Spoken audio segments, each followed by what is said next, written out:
ನಿಮ್ಮ ಪ್ರಾಂತ್ಯದಲ್ಲಿರ್ತಕ್ಕಂಥದ್ದು, ಸಾಕಷ್ಟು ಜನಕ್ಕೆ ಗೊತ್ತಿರುವಂತಹದ್ದು, ಎಲ್ಲರಿಗೂ ಕೈಗೆಟುಕುವಂತಹ ದರದಲ್ಲಿ ಸಿದ್ಧಿಯಾಗುವಂತಹದ್ದು.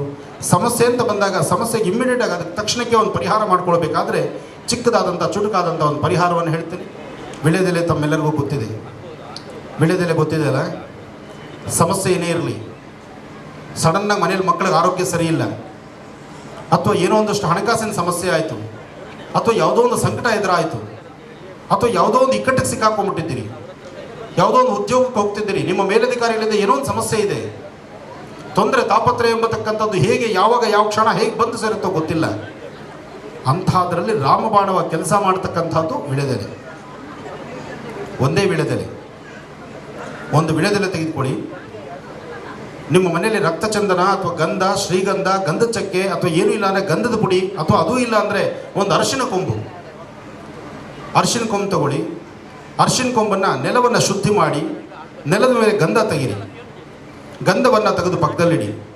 ನೀವು ಪೂರ್ವ ಅಥವಾ ಉತ್ತರಾಭಿಮುಖವಾಗಿ ಕೂತ್ಕೊಳ್ಳಿ. ಪೂರ್ವ ಅಥವಾ ಉತ್ತರಾಭಿಮುಖವಾಗಿ ಕೂತ್ಕೊಳ್ಬೇಕು.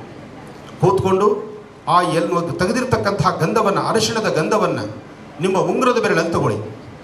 ಉಂಗುರದ ಬೆರಳಲ್ಲಿ ತೆಗೆದುಕೊಂಡು ವಿಳ್ಯದೆಲೆಯ ಹಿಂಭಾಗ, ನರಗಳ ಥರ ಕಾಣ್ತಾ ಇರುತ್ತಲ್ಲ ಈ ವಿಳ್ಯದೆಲೆಯ ಹಿಂಭಾಗ, ಆ ಹಿಂಭಾಗಕ್ಕೆ ಆ ಗಂಧವನ್ನು ಲೇಪನ ಮಾಡಿ.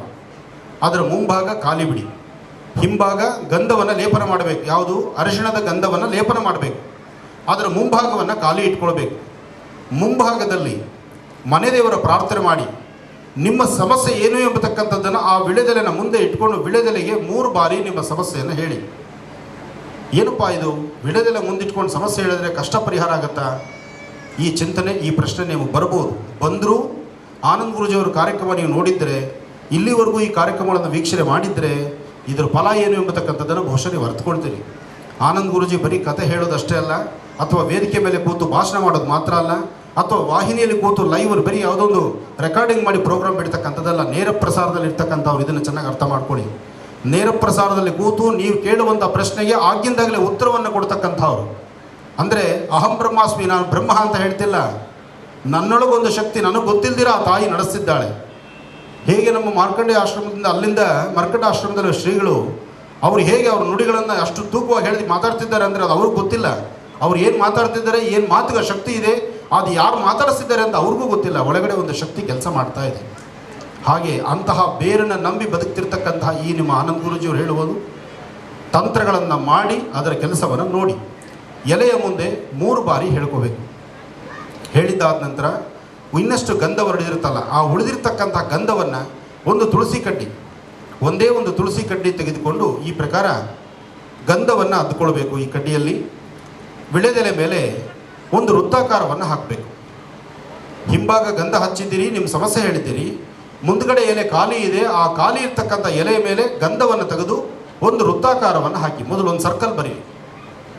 ಸರ್ಕಲ್ ಮಧ್ಯದಲ್ಲಿ 6 ರೇಖೆ ಇರ್ತಕ್ಕಂತಹ ನಕ್ಷತ್ರವನ್ನು ಬರೀರಿ. ಅಂದರೆ ಮೊದಲು ತ್ರಿಕೋನವನ್ನು ಹಾಕಿ, ತಿರುಗಿ ಉಲ್ಟಾ ತ್ರಿಕೋನವನ್ನು ಹಾಕಿ 6 ರೇಖೆಯ ನಕ್ಷತ್ರ ಕಾಣುತ್ತೆ.